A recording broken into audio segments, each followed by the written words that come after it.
Speaker, I ask unanimous consent that all members may have 5 legislative days in which to revise and extend their remarks and include extraneous material on the topic of this special order. Without objection. Thank you, Mr. Speaker. I rise this late evening to discuss and inform the American people about a very important moment in the history of the United States. Now, as members of Congress, we have a very important job to do here. We have a lot of responsibility, but one of those responsibilities, Mr. Speaker, is to seek the truth, especially in our investigative roles, and report the truth. We also have a job of correcting the record and calling attention to a false narrative that, quite frankly, has been peddled on the American people for the last 2 years. Now, in January of 2023, Speaker Kevin McCarthy asked me to take on a huge task, and that was to chair the first ever subcommittee of oversight on the Committee on House Administration. And the task that he asked me to take on was to investigate the events of January 6th, as well as to investigate the actions of the Select Committee on January 6th. Now, I agreed to take on this investigation under the condition that I was provided the resources, the staff, and the funding that I needed to conduct an appropriate investigation, and that I was given the freedom to pursue the truth without any political bias, and thus report that evidence and that truth to the American people.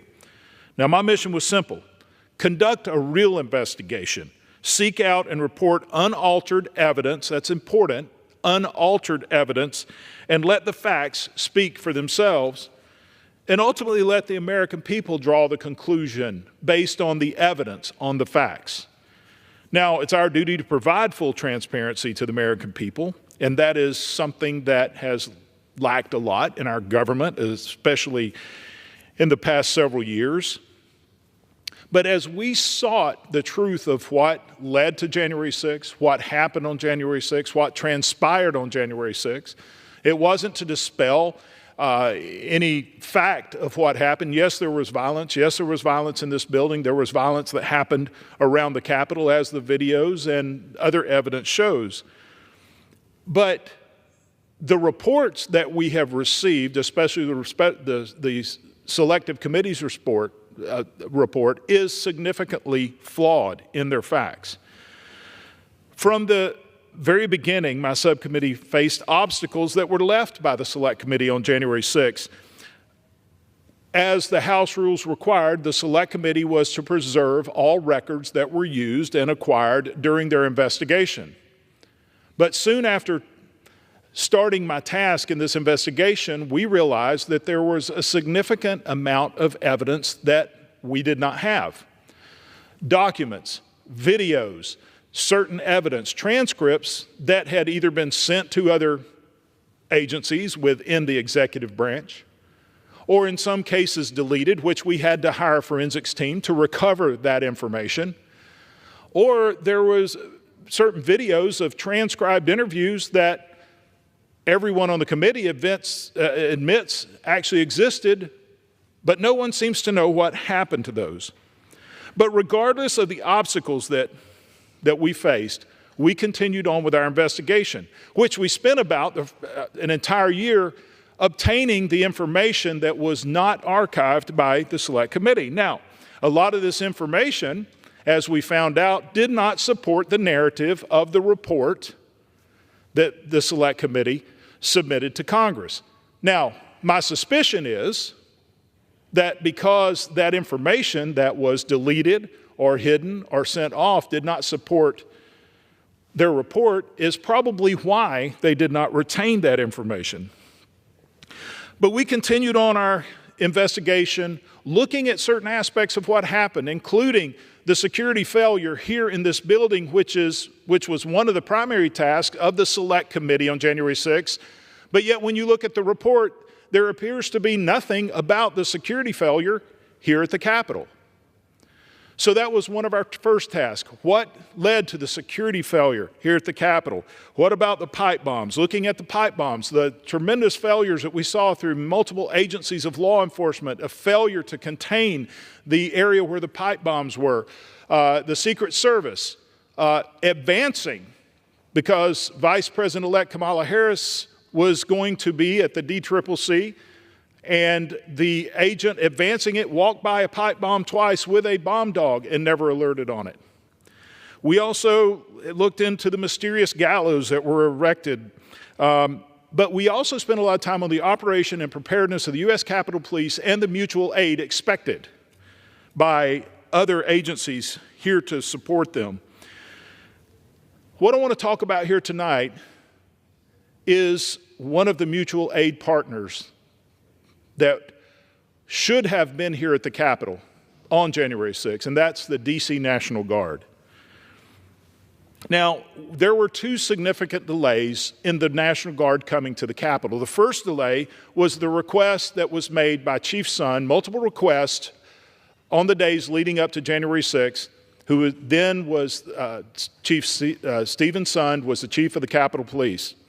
He knew from the size of the crowds that was expected that he would need additional assistance. You see, COVID was happening at that time, so we weren't at full force in the Capitol Police because we had several officers who were out because of being quarantined because of COVID.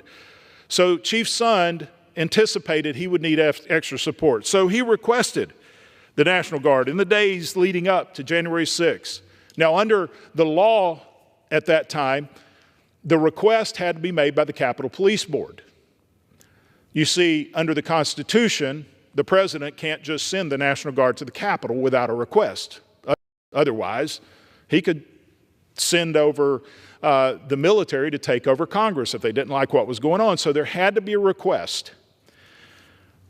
That request, official request, did not come until late in the afternoon, about 2:30 in the afternoon, well after the Capitol had been breached. Once shots had been fired at the Capitol, the final request was approved for the National Guard. Now, Chief Sund had made several requests during that day, which those had all been turned down for one reason or another through leadership. But once shots were fired in the Capitol, even the leadership determined maybe we do need help here. So an official request was made to the D.C. National Guard to be deployed to the Capitol. Now, let me put things in perspective. The outer perimeter on the west front of the Capitol was breached by rioters at 12:53, at 7 minutes to 1 o'clock. President Trump was still speaking at the Ellipse at that time when the outer barriers were breached. It wasn't until 5 hours later that the National Guard arrived. So we do know that there was an initial delay here, but at around 2:30 in the afternoon, the official request was made to the Pentagon. After that request was made at 2:30, it was still almost 4 hours before the National Guard arrived. Now, just like our National Guard in our states, the D.C. National Guard, one of their predominant roles is civil unrest. In fact, they're known as the Guardians of the Capitol, or the Capitol Guardians. They have been used many times in the past to help quell riots and civil unrest, or even act as a deterrence. The D.C. National Guard, you would think, well, yeah, they have to be called in. They have to be mustered in. So maybe that was the delay. Maybe that once the order was given, it was going to have to get all of the guardsmen in and get them ready. Well, the governor of the state of Georgia, Brian Kemp, has used the National Guard to help suppress riots during the BLM riots in 2020. He called out our National Guard. The National Guard does fall under the authority of the governor, but here in D.C., because we're not a state, that authority falls under the President of the United States. However, by law, the President then can delegate that authority to the Department of Defense. Now, with that chain of command, we found out in our investigation that delegation of authority was done in the days leading up to January 6th. As I'll get into in just a little bit, the evidence that we've uncovered is that days before January 6th, President Trump had already delegated the authority to deploy the National Guard and have the National Guard readied for deployment. In fact, on that day, the National Guard was less than 2 miles away from this Capitol, already with their riot gear, ready to deploy to the Capitol. Not only during the 4-hour delay, but they were there from early that morning. Why? Because President Trump had already ordered the National Guard to be readied because of the size of the number of people that were coming to Washington, D.C. He wanted to make sure that everyone was safe and it was peaceful. Now, the D.C. National Guard is the only military organization within the Department of Defense over which the President of the United States has direct and immediate command authority. As I've said, the President command authority gets delegated to the Secretary of Defense, and the Secretary of Defense has further delegated operational control of the D.C. National Guard to the Secretary of the Army. So it goes the President, Secretary of Defense, Secretary of the Army. On January 6, 2021, the D.C. National Guard reported to Secretary of the Army, Ryan McCarthy. On January 5th, Secretary McCarthy took it upon himself to place an unprecedented restriction on the D.C. National Guard to prevent any movement to the Capitol without his explicit permission. And what that memo said is, basically, if the President himself calls you General Walker, who is the commander of the D.C. National Guard, you can't move without my authority, the Secretary of the Army. If the Secretary of Defense tells you to deploy, you can't go without my authority. So this tied the hands of the National Guard and placed sole tactical operational command of their movements in the hands of Secretary of the Army, Ryan McCarthy.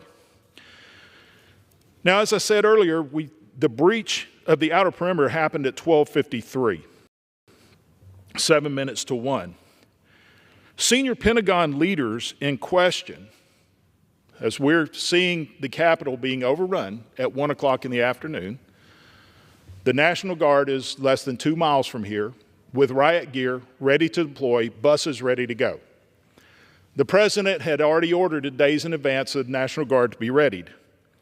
But senior Pentagon leaders ignored President Trump's directive to, as President Trump said in sworn testimony by Pentagon leaders, quote, make sure it's a safe event. Instead, they focused on optics as the Capitol was being breached. In fact, Director of the Army Staff, Lieutenant General Walter Pyatt, later would say, was optics a concern for us as we prepared to use soldiers in downtown Washington, D.C.? Absolutely. As optics concerns were being discussed and Secretary McCarthy claimed that he was, quote, developing a plan during this delay, after the order was given, he's developing a plan. The D.C. National Guard was ready to move 2 miles, less than 2 miles from here. During that crucial time, now let's put things in perspective, 2:30 the request was made by the Capitol Police Board. At 3 o'clock, the Secretary of Defense told Secretary of the Army, Ryan McCarthy, deploy the National Guard. That was just a few minutes after 3 p.m. During the time, because it was almost 6 p.m. before the National Guard arrived here at the Capitol, Secretary McCarthy stated that he was working on a concept of operations, or a CONOP, that he had developed a COMOP, but he never communicated with the Capitol Police or D.C. National Guard during that time period that he was developing this concept of operations. What's more, the National Guard already had a plan. This isn't the first time that they've done this, or as they say in Texas, this wasn't their first rodeo. Many times in the past, they had been deployed to the Capitol and to in the National Mall area around the nation's capital to help keep the peace. In fact, the Metropolitan Police was already using some National Guard forces for traffic control that day. If you could put up the other poster here.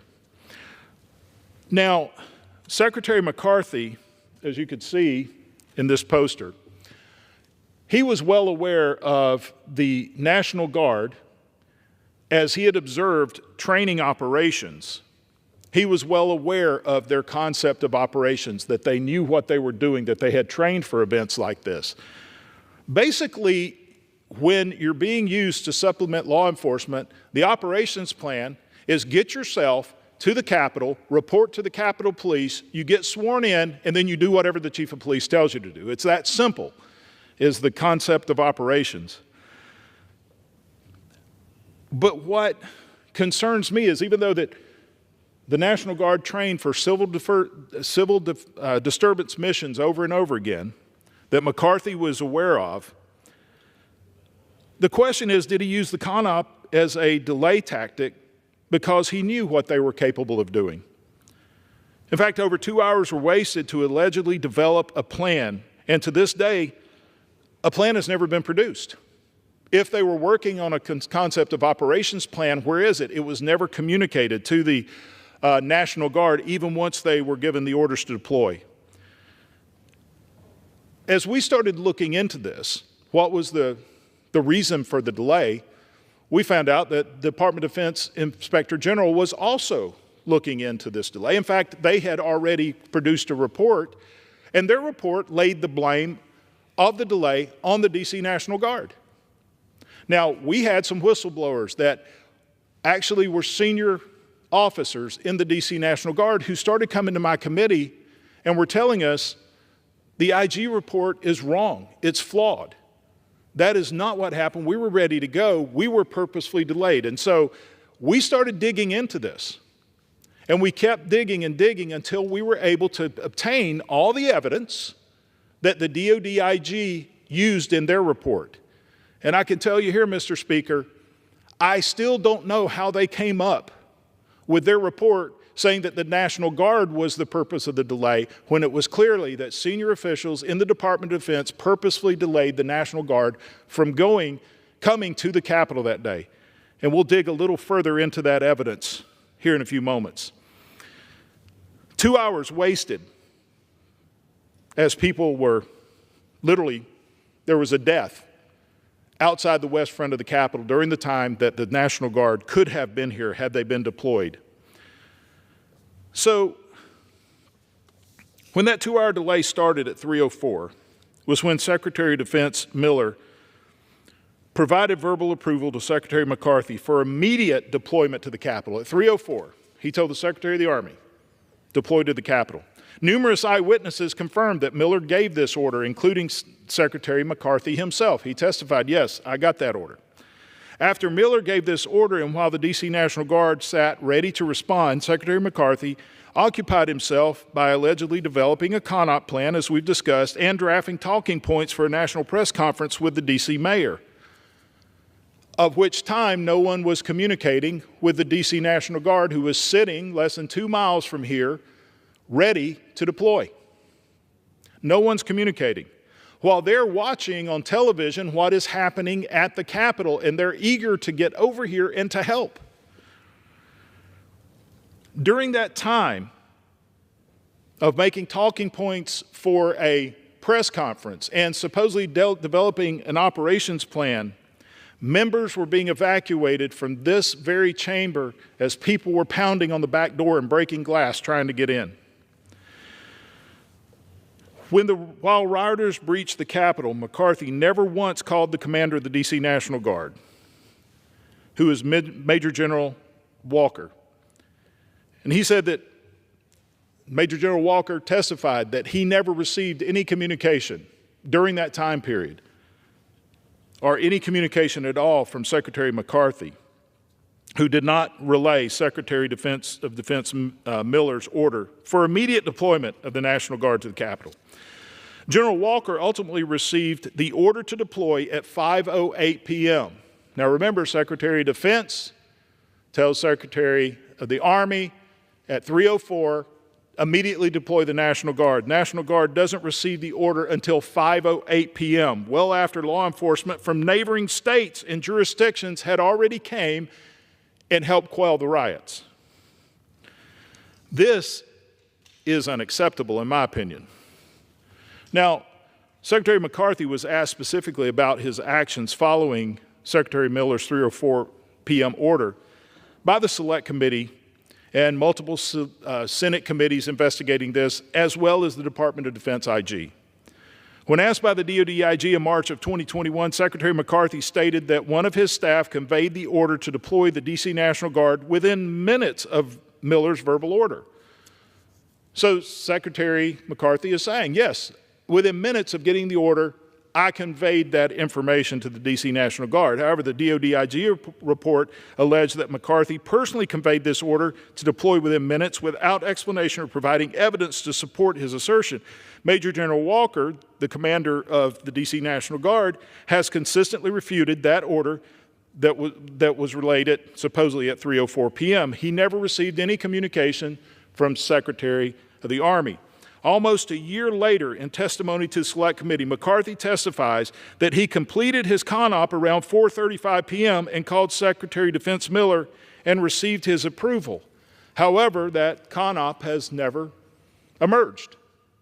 It wasn't in any of the Department of Defense IG's report or their evidence, Select Committee on January 6th evidence, and we have found no evidence of that CONOP plan. In a testimony to the Select Committee, when asked about the 4:35 p.m. call, McCarthy finally admitted that he never spoke directly to Major General Walker at 4:35, even though it had been testified he had.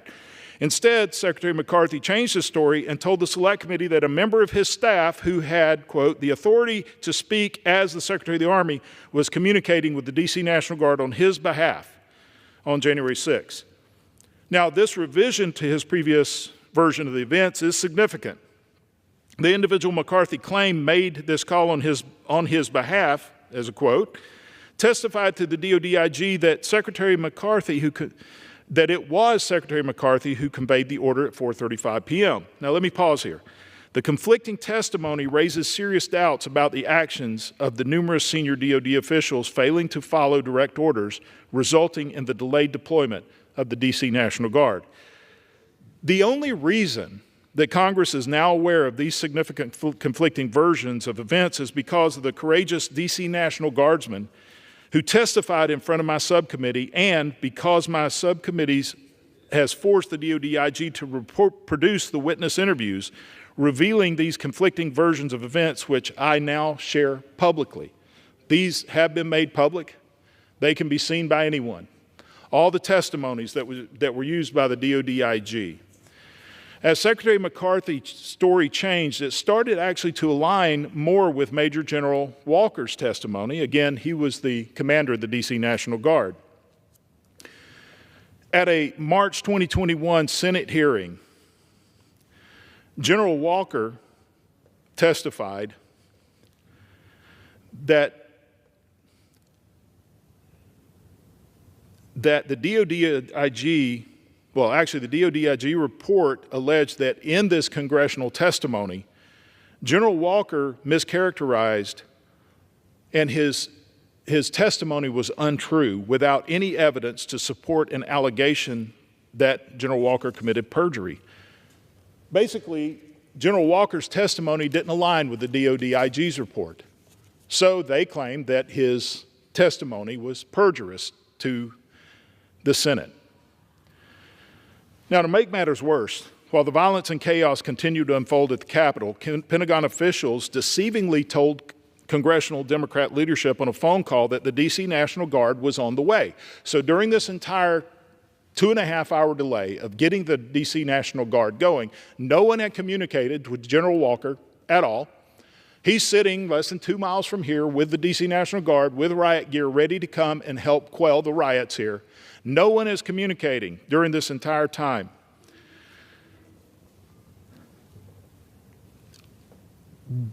Secretary McCarthy told Democrat leadership the National Guard was on the way. HBO footage that was obtained by my subcommittee shows that at 3:18 p.m., Secretary McCarthy told Speaker Pelosi that he never blocked the deployment of the National Guard. Instead, he first needed to get approval from Secretary Miller. That was at 3:18 p.m. Secretary Miller had already told Secretary McCarthy to deploy at 3:04. McCarthy then assured Speaker Pelosi, "We have the green light, we are moving." But no one had communicated to General Walker to move until after 5 p.m.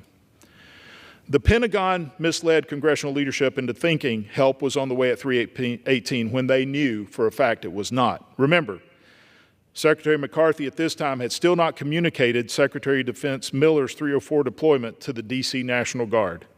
A full 2 hours would pass before the deployment order was actually communicated to the D.C. National Guard. The order was eventually communicated by a different McCarthy aide and not by McCarthy himself. So, on January the 5th, McCarthy revised the chain of command to deploy the D.C. National Guard. He informed General Walker, you cannot go unless I specifically authorize you to go, but had not communicated with him at any time on January 6th as they were waiting to deploy. In these vital hours, General Walker tried to contact Secretary McCarthy, but his calls kept going straight to voicemail.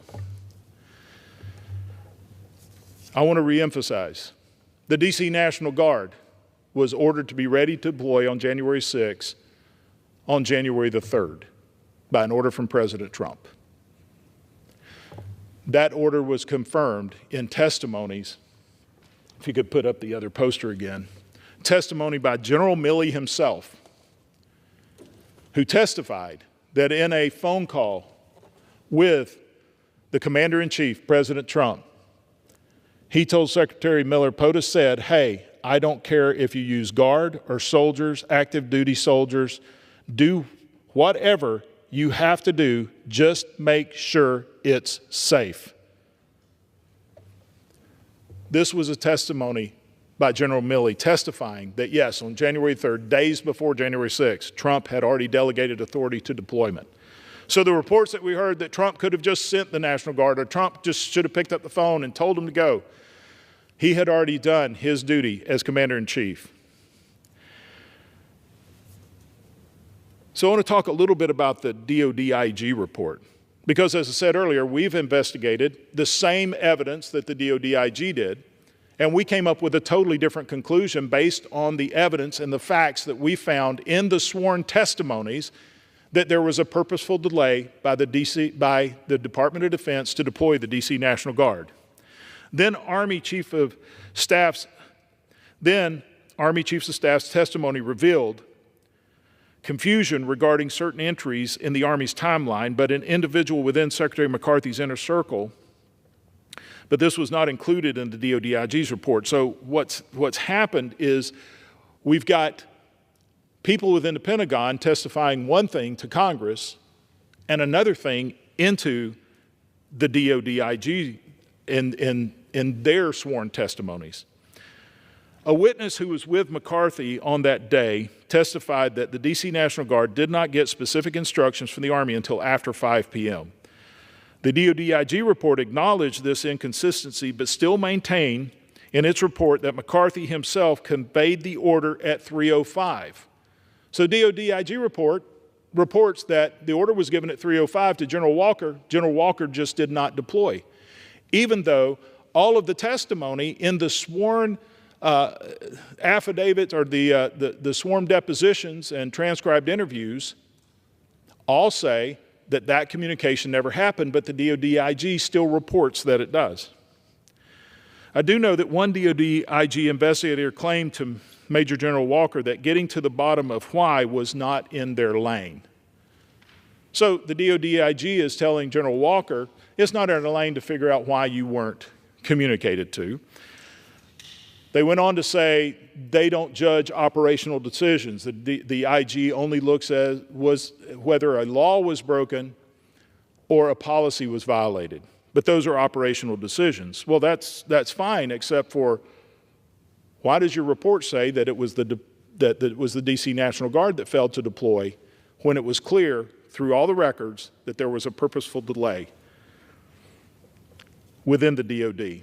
As a result of my investigation, it's clear that the Pentagon and the DOD-IG deliberately attempted to cover up the actions of certain senior DOD officials that day. DOD-IG was tasked with evaluating the Department of Defense's response on January 6. However, the Department of Defense Office of the Secretary of Defense began exerting its influence in order to manipulate the report to protect senior DOD officials who failed President Trump on that day and failed Congress. As we've seen quite often, the cover-up is worse than the crime itself. Although the Department of Defense IG touts its independence and ability to produce unbiased reports, the evidence obtained by my subcommittee shows that the former IG produced a flawed report with many inaccuracies that violate investigative standards. The Department of Defense IG failed to interview key personnel, specifically the D.C. National Guard personnel with firsthand knowledge, and failed to conduct complete interviews focused on facts instead of seeking witnesses to affirm the Pentagon's predetermined narrative. As part of the cover-up, the IG report invented phone calls between senior leaders that never occurred, where both parties allegedly on the call denied that it ever took place. Now, these are people that testified to the DOD IG that they never made those calls, but yet their report reflects that they did. And worst of all, the IG report chose to protect Pentagon leadership at the expense of members of the National Guard, our volunteer men and women who were ready and waiting less than 2 miles from this Capitol with their riot gear, ready to come and help Chief Sund. The subcommittee has been seeking the truth despite efforts of the Department of Defense to obstruct and hide the evidence. But we have been able to bring this to light to the American people, thanks to the hard work by the committee staff and our investigators who were relentless in working to get all of this evidence from the Department of Defense. As a result of my subcommittee's work, this Congress and the American people know the truth now. President Trump directed senior Pentagon leadership to keep January 6th peaceful and safe, including the National Guard if needed. General Milley was no fan of President Trump, that is known. But he testified under oath that yes, President Trump did order the National Guard to be readied and readied for deployment on January 6th. That is clear, unrefuted. It was specific individuals at Pentagon who failed to properly execute on this directive from the Commander-in-Chief. What's most concerning to me is that these revelations come from the Department of Defense's Inspector General's witness interviews. This isn't something we're making up. This is within the evidence that the Department of Defense acquired themselves that doesn't match up with their report.